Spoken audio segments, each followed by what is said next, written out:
This mod adds a few difficult mobs and bosses into the game. All of them have movesets that have custom particles or animations which can be dodged. Starting with the vampire, this guy has a pretty simple move. But if you get too far away from it,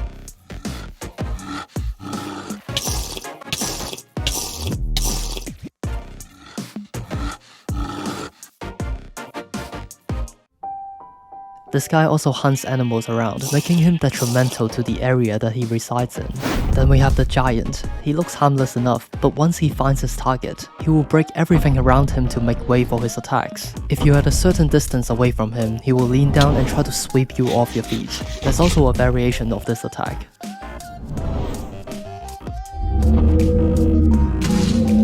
Now, if you're smart enough, you'll probably run to his legs or to his side to take advantage of how slow he is, at which point he will start stomping the ground to get you away from him. There's also a fast version of the stomp that's almost impossible to dodge. If you manage to get him to half health, he will launch into the air and body slams onto the ground, dealing massive damage and applying debuffs to the entities around the area. Now, despite all this, he should be quite easy to defeat if you can learn his movesets, and if you can't tell, his movesets are inspired by the trolls in Elden Ring. Next up, we have the Cave Dweller. Similar to the giant, it also breaks blocks in front when it sets a target, though it doesn't have as much strength to do it as often. When it's not attacking, sometimes it just roars instead. Its roar will give entities nearby slowness and nausea.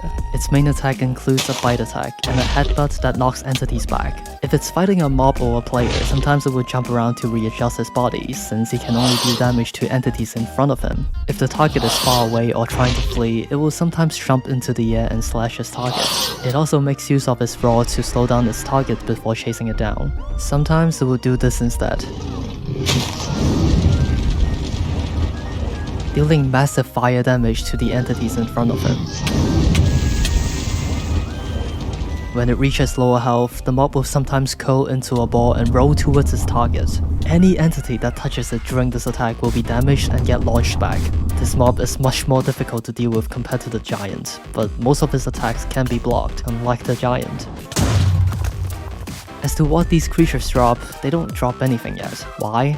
Well, cause I actually made this mod, along with the Souls-like boss that I showed off in the last video. I don't really have plans for these creatures and what their drop should be at the moment, but that may change from time to time. With that being said, these creatures will spawn in custom dungeons in the mod pack that me and my team have been working on for over 6 months now, and I'm glad to say that it's actually almost finished. The creatures that I created are made to work with the epic fight mods, so all of their attacks can be dodged. Now, what I didn't show you in this video is a samurai boss that I've made using the epic fight mod, along with some custom moves. I don't want to spoil it here. I'm gonna start posting updates of the pack in my Discord server from now on, so hop in if you want to receive updates to this project. So yeah, I'll see you all next time. Ciao.